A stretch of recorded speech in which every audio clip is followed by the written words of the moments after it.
All right, guys, I'm joined by one of my best friends in the game who was back from a crazy adventure in New Zealand to one of the most epic backyard fighting events, I think, that we've seen since Never Back Down. From the Mac Life, the one and only Oscar Willis back on the program, man, huh? What about this? Yeah, never back down. I'm always back here. Let's go. Dude, there is so much to go through. So the people don't realize, let's just get to the point where you're like, all right, Dan Hooker is doing this fight event, obviously in collab with Dr. Social, where Dr. Social, who was able to help this out. People that don't realize overseas, this was all over the news in New Zealand. It was basically police helicopters, primetime news. And the crazy thing is, what was your reaction when you actually realized this is happening in Dan Hooker's backyard? Like, you're there mowing the lawn, right? Like, getting the place ready. Yeah, so he'd obviously done the one in Thailand, which he was paid to go and basically just be wacky at it, right? So that's why you saw him drinking and having the fun he was. Then someone approached him about this one, and he was taking it a lot more seriously because it was his one. I knew it was going to be in his back garden a week before. He said, all right, he thought that would somehow help his case. So I thought it would not, but he agreed it would. And then he told me the day before they'd found somewhere else to do it, and it would be on a farm or something. And I went, okay, that makes more sense. And then we got to his house and he asked me to mow the arena. So that's when I found out for sure it was in his garden, was when I got there. So I love it. I love it. He's just like, all right, Oscar, you know, we need to. What was the arena? What was it? What was going through your head as you mowing this? Well, so he didn't even let me go inside. I still had my case, and he was like, "The mower's there," and I was like, "Right." He went, "Clean the fucking dog shit up first." I was like, "Okay, well, like." Wow. Okay. So you fly all the way to New Zealand. I love shoveling shit, and then mowed the lawn. And actually, all that was going through my head was his garden is a lot bigger than it looks, because I was still mowing it like 45 minutes later. I was like, fuck, this is taking forever. And then he asked me to do out the front and stuff. Like, I just mowed his yard. At the front? Yeah. And on the sidewalk. He was like, by New Zealand law, you have to do the sidewalk as well. I was like, oh, okay. So I did the whole fucking thing to make it look presentable. But yeah. Love it. So, did you have anyone coming up to you like, hey, are you Oscar from the Mac Life as you're doing the front lawn? I didn't have anyone coming up to me, but I did have a few of his neighbors sort of coming over, being like, what's the portable ooze about? You know, like stuff like that. Like, I could tell, and they were sort of going past quite a lot, I think, trying to catch Dan's eye to ask him and stuff. So I got a few of those, but everyone was very good humor. I mean, his neighbors, I feel at this point, are well aware of Dan Hooker and the experience he often brings, it seemed like, anyway.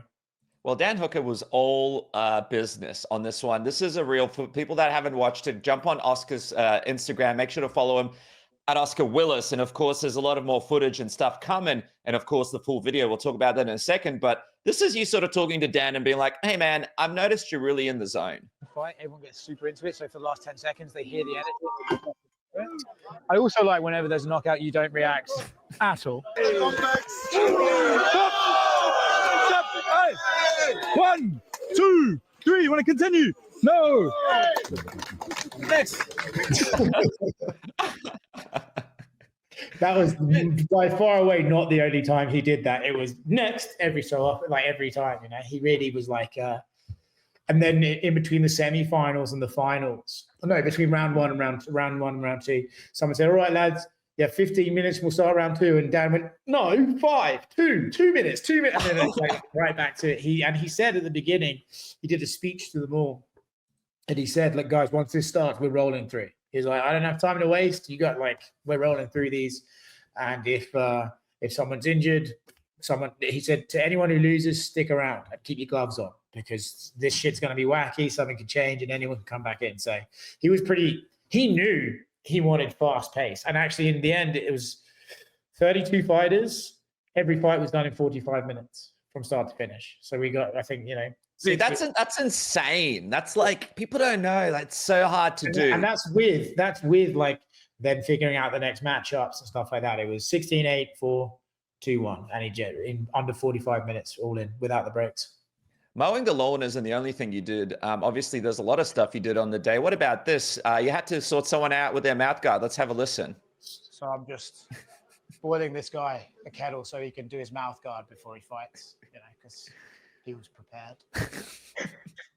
Was that the guy, by the way, that got knocked? Which guy was it? Was it the guy that got knocked down or the guy that knocked the guy down who you did the mouth guard? I'm going to be honest. It was like, look, I was a bit nervous, dude. The people who were rolling up to the house, you know, they looked... Mate, they're serious people. It was not their first fight on grass, put it that way. And so I was kind of like, just a bit like, holy fuck. And then I was really conscious of like, how many more are going to come? Because then it's like, if the garden starts getting really full and stuff, obviously, but again, Dan took care of it, +1s only. You know, he made sure everyone, like, he was really adamant about that. But he was also, his wife was very adamant no one was to go inside the house. So actually, I had 3 or 4 guys come up to me with a mouth guard and ask for water. Like, there was about 4 of them. Wow. And around number 3, I was like, lads, you knew what you were coming here for today, right? So that was kind of interesting. But yeah, they were all very nice though. Yeah, they're pleasant lads. It seemed like, you know, what people don't realize is some people just love having a scrap. And for them, I think they were just happy to get the opportunity to even like $1,000 or 50 grand for some of these guys. Like, it's just a part of what they love to do. They're very respectful, gentle guys, but they're like 200 kilograms. Yeah. Very quiet. Yeah. The lightest guy was 95 kilograms, which is 205 pounds. And the heaviest guy, I can't remember in kilos, but he was 450 pounds.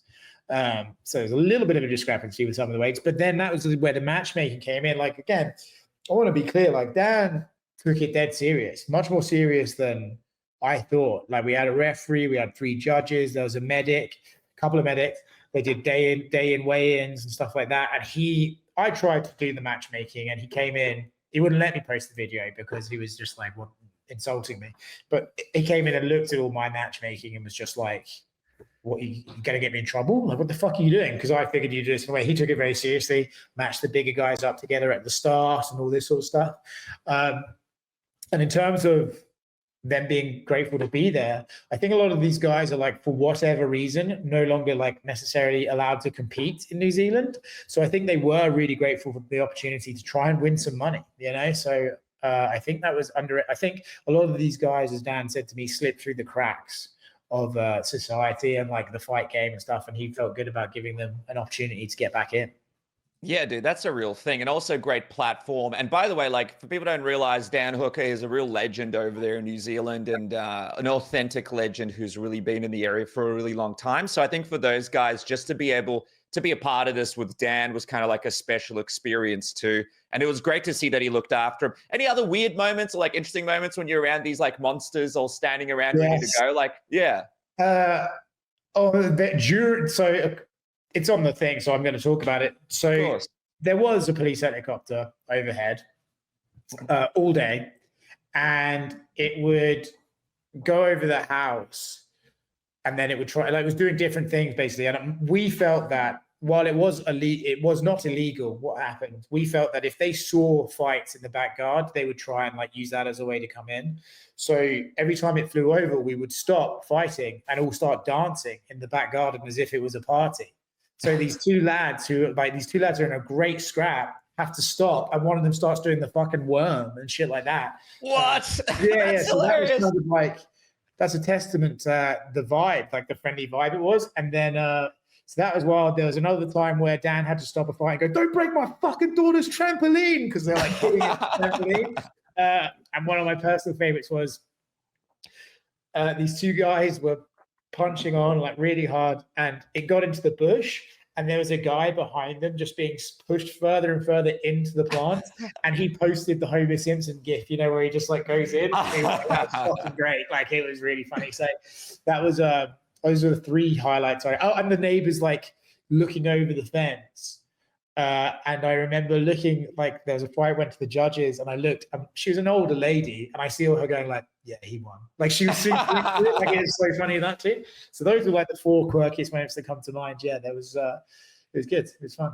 Dude, I love that. And by the way, for people that want more information on it, you and Dan did a pub talk as well. That's on the Mac Life channel right now. Don't roast me over the fucking audio that I fucked up there, but yeah. Dude, sometimes people in the comments, I'm just like, bro, like, I get comments as well. I'm just like, just unsubscribe and never show up ever again. Like, just, it's free content, bro. Just go and watch. I mean, listen, or just don't. You don't hate the audio worse than I hate that audio. I can promise you that. So yeah. Dude, in those situations when people comment about the audio, trust me, no one is more dead inside than us when that happens. I think even, like, you don't have to tell us, brother. We know. We have no option. Every person in MMA got a text being like, "Do you know someone who can fucking fix this?" Yeah. Anyway, it was all right. But I think the audio is fine, bro. And the stories are great. So people going to need to check that out. That's going to be in the description down here as well.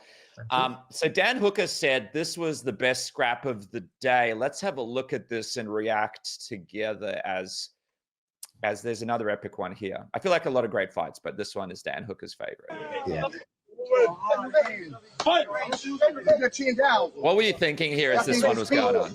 Well, that guy in the white was fucking pretty tasty. Like, he was the one who got the first big knockout of the day. So when he got dropped, it was like, oh, he is like fallible, you know? He's human, yeah. And twice, man, he keeps getting up. And then he's like, so it's a minute scrap, right? I mean, dude, these guys are built for this shit, isn't it? But basically, you have a minute. And if you're dropped in a minute, you either get it back right away or you lose. That's like it. So when he stood up and just started firing, you're like, oh my God, like, this was one that started, like, the first couple was really tense. Like, you know, no one knows each other. There's a couple of guys who maybe do know each other and not in a great way. You know, there's kind of a bit of that vibe. And people were kind of tense. And then I felt like after the third or fourth fight, everyone realized, like, no one's getting fucking mugged off for losing. You know, like, anyone like, who goes in there and does it, everyone gets a clap. Everyone gets a congratulations. There was no real, like, you lost, you won. Everyone was just like, oh, well done, boys, you know? And so by the last few, and especially for that one, I remember, like, the people got into it. You know, that was the one that was like, you know, I think actually I have some photos of me watching that, and I'm like proper freaking out, you know. So that was when they got the people going. There's a couple of others that, like, I mean, also at that point, I don't want to reveal like too much necessarily, but that's laid on in the day. So then, you know, at first, like, you're just watching fight after fight after fight, and then towards the end, you're like going, "Fuck, these lads are like 3 minutes away from 50 grand." You know, they're 3 minutes of just punching until they win 50 grand. And all of these boys could use 50 grand. So that's when you get to the end and the stakes start becoming just a bit more real. Then you're like, oh, fuck, like, there's a couple of lads here, like, it must start to be in their head, like, oh shit, like, don't fuck it up now. So that was sort of another element to it. Yeah, and it's not like your everyday barbecue. You kind of played out really nicely in this video. Some cultures, you like meet in a sunny day and have a barbecue. You know, maybe like let the kids play on a little inflatable slide or something. But going for a different angle today.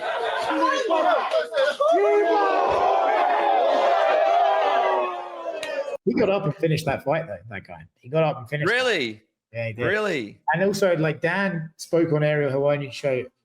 Earlier, and he was saying it was a 3-second knockdown rule, right? And basically, it's like if you weren't up by 2.5, the fight's probably over, unless you got up at 3 and were really keen. But like the first knockout, he face planted the ground. In a boxing match, that continues. He gets up and he takes more punishment.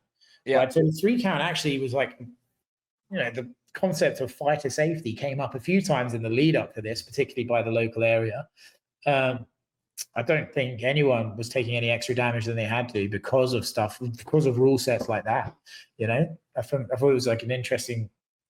I think you were at much less risk. Believe it or not, you were at much less risk doing what happened there than you were doing a professional boxing match. You can't, like, you know, 1 minute and you're counted out immediately compared to like 8-second stand-ups, 3 knockdown rule and stuff. I think it's probably safer than boxing. There you go. I'll say that publicly. You're welcome, Dan. Well, that's what I was going to say, man. It's interesting because, it is safer than boxing. You have guys that are signing up that are sort of like fully into what's about to happen, that all the medicals are sorted, everyone is properly assigned and looked after well, and there's a significant prize on the line. And, you know, I think what people don't realize is when it's in this format, it's safer. It's less damage because you're not fighting over 12 rounds. Like, there's all sorts of stuff that makes it a lot safer. And a lot, like, for those guys, like you mentioned, like, it's just a real honor, and they're just excited to be a part of it. Like, no one's forcing these guys. Yeah, I mean, dude, like, you know, I hate to be the guy like, oh, the full thing will show, but the full thing show, dude. you don't want to get like, not to put like to say too much, right? There's a few of those guys who are there would not be conversing with each other in your everyday. A few of those guys are not like meant to be socializing, and they all took a fucking group photo at the end of the day, and every single one of them went up to Dan and said, "Thank you for the opportunity." They were massive on the opportunity. His neighbor, who did hear some of the racket and came over to have a look, told Dan that they were the most respectful guys at a fight show he'd ever seen. Like these guys, wow. And I do think some of that was because it was at Dan's house. There was definitely an element of like, and no litter either. I didn't have to go pick up them. There's definitely an element that because it was at Dan's house, they're pretty chill about it. But dude, like they were grateful. And I think there's like, hey, if no one fucks this up today, we can do it again. So don't fuck it up for everyone. And everyone felt the same way. And I think, like I said to you, the vibe was so nice. No one wanted to be the dickhead who broke it. So there's a couple of guys I was looking at and I was like, well, if a judge rules he loses, is he going to accept that? And especially if he loses to this guy, is he going to accept that? Doesn't start to billow out of control? Nothing. Not one bit of trouble. It's great. Last fight here that I want to have a look at with you is this crazy one. Massive dudes. This is the thing that I loved about it. The guys are massive, but the action was great. Usually when you get big guys, like it's slow or they might hold on to each other and then one guy falls over and then the other guy just kind of squashes him and that's it. This one, we have 6'7" versus 6'9", 170 kg versus 165. And look at these boys just go at it. Like, it's kind of like a level of, it's an interesting way to sort of match these guys up, right? Like, and it was because, I mean, like, as I said earlier, like Dan wanted the big guys. You have to knock the big guys off because, just otherwise it could be those guys. What I loved is this dude didn't take off his fanny pack, the 6'9" guy. And also, I don't think he had ever competed at a high level. He just showed up because he really wanted to try it. Far out. And I remember when, so the guy with the shirt off came out first and got Vaselined up. And then the other guy came out and like simultaneously everyone went, oh, like they realized like, Godzilla King Kong are together and everyone was like, including myself, like big boys. But yeah, they went for it. And I did an interview with the guy without the shirt on, with the guy with the afro. Oh, cool. Spoke to him and he's like, he was like, oh, I'm glad it's ending early. I'm glad it's at lunchtime because I actually have to get up and go to church tomorrow. He's like a proper church guy. It's just like, oh, wow. But yeah, so that was a great one. Was like when the moment they came, that everyone was like, I love that. I love that. It's dude. It just shows you there's an exciting way to package the sport. I think I'd love to see. We'll see what happens with Dan. I'd love to see him do another one. I don't know what's confirmed or what's not. I love the way that he's able to do it. I think people underestimate his mind for the sport as a promoter, as someone who understands. Like, he's a great coach. He had his own gym for a while, and he was really a part of all that. He's got fighters that you've met that absolutely love him as a coach. But I think as a promoter, he's really got a mind for it. But would you also say that because the sport's kind of in this boring place, doing things like this, it's better for everybody, like giving people an opportunity and making people excited again? I think I completely agree with you about and I think even like a lot of people thought Dan had lost his mind for doing this, to be honest. From like some of the people I spoke to, like I think a lot of people were looking at Dan like, what the fuck are you actually doing here?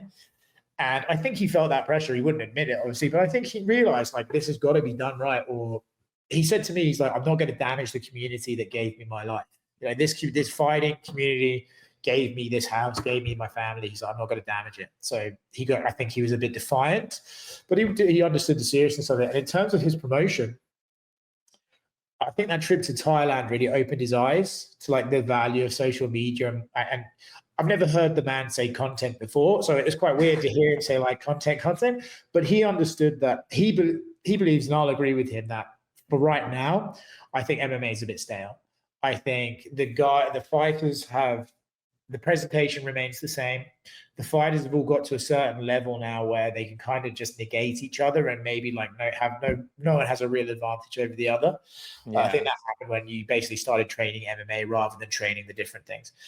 So I agree with him. I think Power Slap, while it's going to obviously have its haters and stuff, did open the door and eyes of people to realize like bite-sized combat sports content can be a thing. That you could. It doesn't have to be past that, but like you could do stuff that's suitable for social media. That's fighting, and I think this, as based on something that is absolutely tailor-made for that. The negative thing might be like, well, are you then educating like the next audience to only want content like this, and then and actually drive down the bigger sports? But I believe that's not the case. I think when talent starts re-emerging in like the UFC and stuff, you'll see it change. But I do believe that actually the UFC could probably learn, not necessarily from this, right? But like the presentation needs to be updated every once in a while. You know, it's been the same for like 10, 15 years at this point. I think it wouldn't hurt them to like, bro, like fucking, it's such a simple thing. But if you look at the boxing shows, the Eubank Ben show, obviously I think the best this year. Would it kill you to give Kai a hacker on the way to the fucking cage? Yeah. Pretty simple stuff, but it just adds a bit of showmanship to it. Just adds an element of like uniqueness to each show. The two best received shows the UFC's done over the last few years is No Chase, right? Because they're Mexican themed and stuff, right? So just food for thought. I'm just thinking out loud at that point. But yeah, I think Dan had an eye on an appreciation for how this would perform in ways that like the bigger shows don't. I think it's just one of those things as well. It's like you don't need much to make it exciting, but if you just have the standardized thing that the TKO group is going for with, you know, the Apex or the Octo, like you don't need to have that for everyone. And if you are going to have like lesser fighters or people with less experience, why not make it a bit more exciting and a bit more fun? And I think, yeah, the UFC can definitely learn from that. All right, man. So as we wrap up, welcome back. We're excited to see your coverage of UFC 316. That might be more exciting than the card itself. It's not the greatest card, but for now, everybody wants to check it out. So they can go on the Mac Live. They can check out the Pub Talk with you and Dan right now. And then we've got a couple of big pieces coming out on this one, right? So we got it like a highlights and a full so I'm going to put out the full tournament. Do need him to sign off on this, but he did say Friday on Aerials. But I believe Friday, 1 p.m. in Las Vegas, which is 9 a.m. New Zealand. Yep. 7 a.m. here in Australia on the Saturday. The full tournament we'll put out. And then maybe a couple of hours after that, I've got some more of the behind the scenes stuff. Just like it's more of a highlight package, but it's got some stuff of like, you know, me being goofy really, which is a hard sell. But yeah, I think that's like, so you'll want to watch forever, like the whole thing. And then if you want to watch the highlights and just show other people like the vibe of the day, I think the highlights package is pretty good for that. Awesome, dude. Well, listen, the people don't know this, but, you know, you kind of backed yourself. You went out there. You knew this was something special. And now we're going to have this great content coming out that we can check out. So, dude, I want to congratulate you. Flying all the way down there, getting this all together. You're an absolute beast. And can't wait to watch it all come out on the channel. Make sure to subscribe, of course, to the Mac Life. I've got the Pub Talk down in the description below. And, of course, I can't wait to see all the footage, man. Congratulations, dude. Another great one. They're so hard to find, but when you get no, man, you're doing different stuff. This is what it's all about, dude, and I love it. Oscar Willis, let's see what's next, man. Congratulations, my friend. Cheers, man.